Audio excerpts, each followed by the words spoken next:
जयंती हा दिवस आहे, कारण ह्या दिवशी असे मानले जाते की दत्तात्रय यांचा जन्म झाला होता. दत्तात्रय हे ब्रह्मा, विष्णू, महेश या त्रिमूर्तींचा एकत्रित अवतार मानले जातात.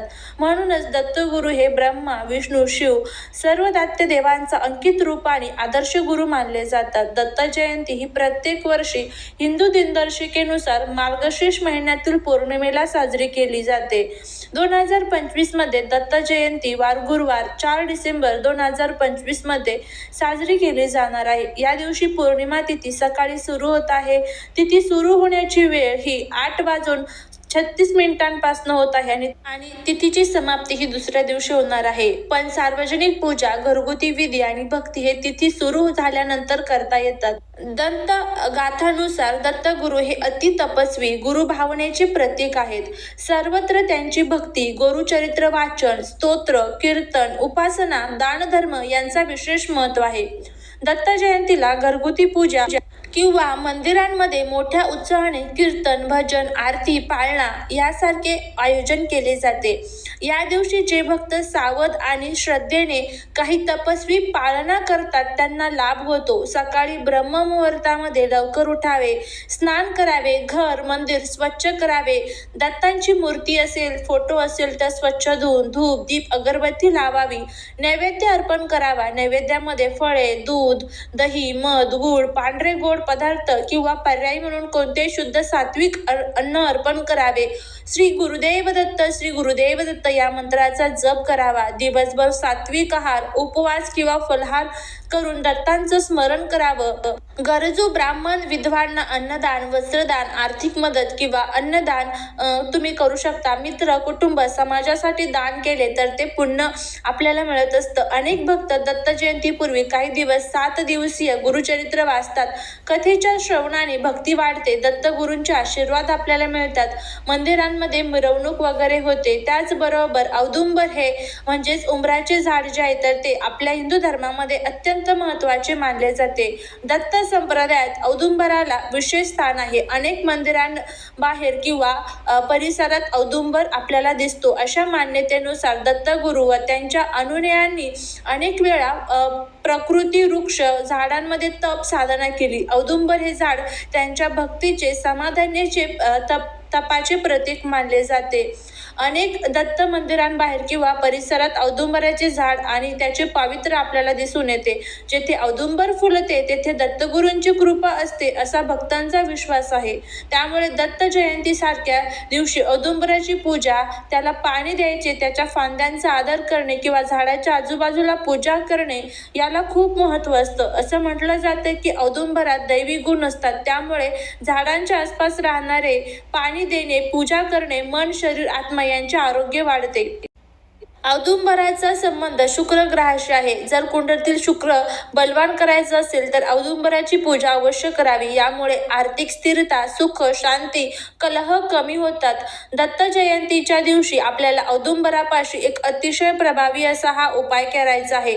हा उपाय जर तुम्ही केला तर घरामध्ये अखंड लक्ष्मी नांदेल, सुख, शांती, समृद्धी, पुण्य लाभेल असा हा प्रभावी उपाय करायचा आहे. आता हा उपाय तुम्ही दत्त जयंतीपर्यंत जेव्हा कधी तुम्ही व्हिडिओ बघाल तेव्हा करू शकता. पण जर तुम्हाला शक्य असेल तर प्रयत्न करून दत्त जयंतीच्या दिवशीच तुम्हाला हा जो उपाय आहे तर तो करायचा आहे. उंबराच्या झाडामध्ये साक्षात भगवान विष्णू आणि देवी लक्ष्मी यांचा सुद्धा निवास असतो. दत्त जयंतीपासून तुम्ही दररोज किंवा शक्य असेल तर कमीत कमी 7 दिवस आपल्या जवळच्या औदुंबराला जर तुम्ही पाणी टाकलं तर देवी लक्ष्मी हे आपल्यावरती प्रसन्न होत असते. हे झाड जितके स्वच्छ, ताजे आणि सुखद असेल तितकी आपल्या मनामध्ये श्रद्धा, आपल्या घरामध्ये सुख, शांती, समृद्धी जी आहे तर ती नांदते. तर आता आपल्याला हा उपाय कसा करायचा आहे ते आपण बघूया. सकाळी ब्रह्ममुहूर्त स्थिर करून जागा स्वच्छ करावी. ज्या वेळेस तुम्ही सकाळी हा उपाय करणार असाल तर त्यावेळेस स्वच्छ आंघोळ वगैरे करून त्यानंतर या झाडापाशी तुम्हाला हा उपाय करायचा आहे. तुमच्या जवळचे किंवा आसपासच्या औदुंबराच्या झाडावर जा. शक्य असेल तर झाडाची मुळे पवित्र पाण्याने स्वच्छ पुसा किंवा पाण्याने व्यवस्थित तिथे पाणी अर्पण करायचं आहे. झाडाच्या खोडाखाली एक सुपत्र किंवा स्वच्छ पाट किंवा थाली ठेवा. त्यावर फुले, फळे, पानं जर झाडावरून घेतलेली असतील तर गंगाजल किंवा पवित्र पाणी, कापूर, धूप, दीप आपल्याला अर्पण करायचं आहे.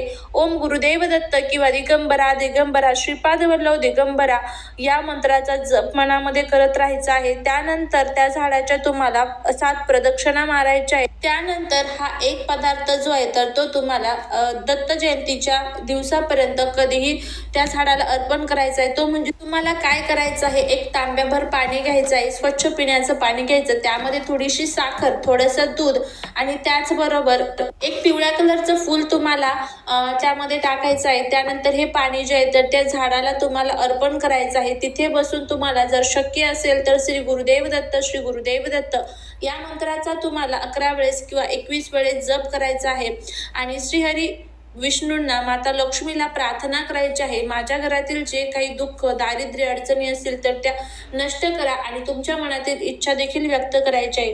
तुम्ही खूप कष्ट करताय, मेहनत करताय, पण तरी तुमच्या कष्टाचं, मेहनतीचं फळ तुम्हाला मिळत नसेल. घरामध्ये आलेला पैसा हा घरामध्ये टिकत नसेल, सतत तो कुठे ना कुठे अडचणी, अडथळ्यांमध्ये खर्च होऊन जात असेल.